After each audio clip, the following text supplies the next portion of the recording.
Ada lagi? Halo? Halo, masih ada? Oke Pak, pertanyaan selanjutnya dari Kania Dewi bertanya, saya masih bingung dalam menentukan beras itu sebagai bahan segar atau ingredient. Mohon pencerahannya Pak, terima kasih. Kalau beras sebagai beras utuh ya, beras artinya beras dalam bentuk beras ya dia bahan segar. Ya, tapi kalau dia misalkan dia jadi tepung beras, bisa jadi dia kelompoknya ingredient. Ya memang ada daerah abu-abu sih, apa namanya? Kalau beras kan dari padi, apa orang kita makan padi, gitu ya. Kan enggak juga. Tapi biasanya sampai level beras itu masuk ke dalam bahan segar, masuk ke dalam bahan segar. Tapi kalau dalam bentuk tepung beras, biasanya udah masuknya kelompok ingredient.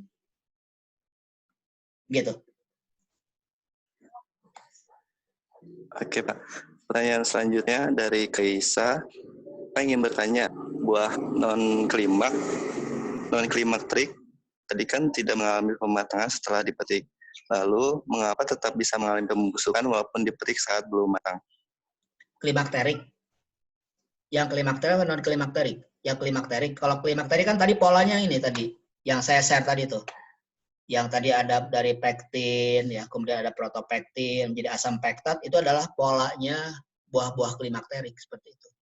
Jadi ada proses pematangan. Ya. Nah kalau yang buah-buah lain yang misalkan jeruk itu dia mungkin tidak mengalami seperti itu.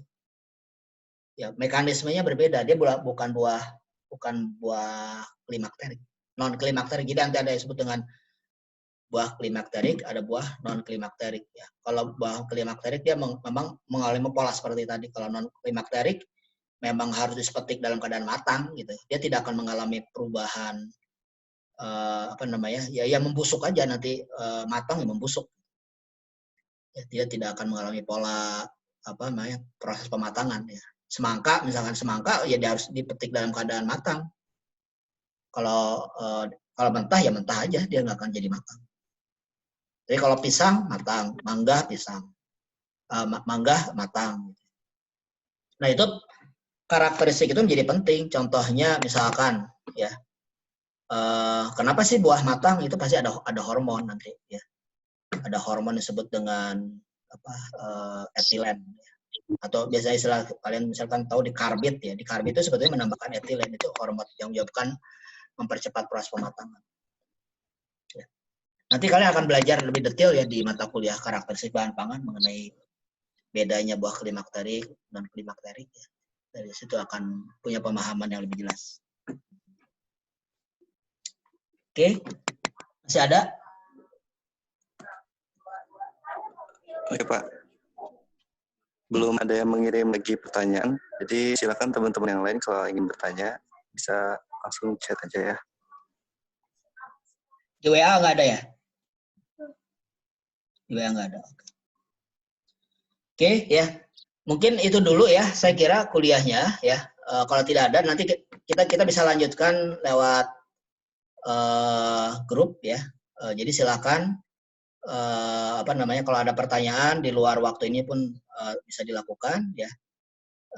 Jadi intinya poin penting yang ingin saya sampaikan ini sekali lagi ini adalah garis besar saja, garis besar yang memberikan informasi bahwa sebagai mahasiswa di teknologi pangan ya, bagian penting yang harus dikuasai adalah pemahaman mengenai karakteristik bahan pangan.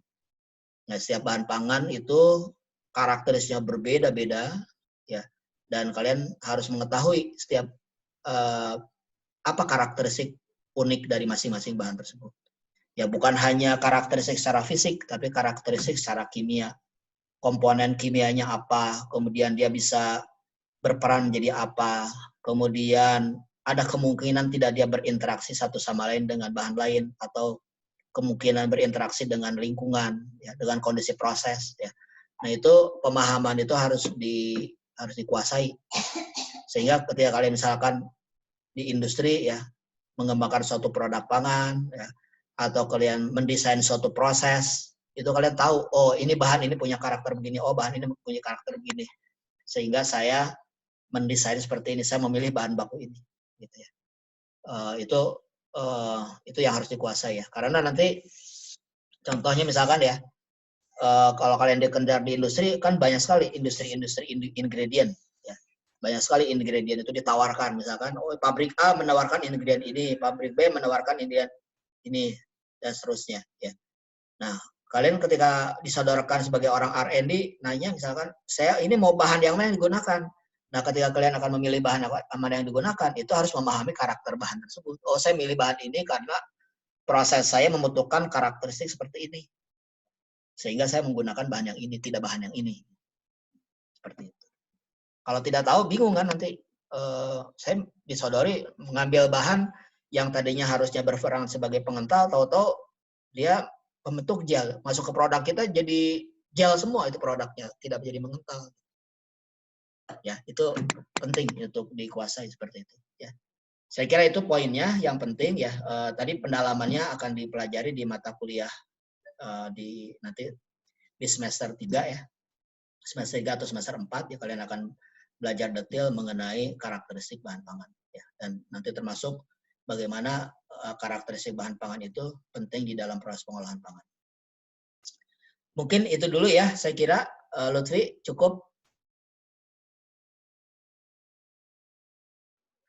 Ya Pak, baik, terima kasih banyak Ya. Baik Pak ya. atas penjelasannya. Terima kasih juga teman-teman yang sudah bertanya. Ya. Oke. Baik ya, terima kasih. Jangan lupa disimpan ya.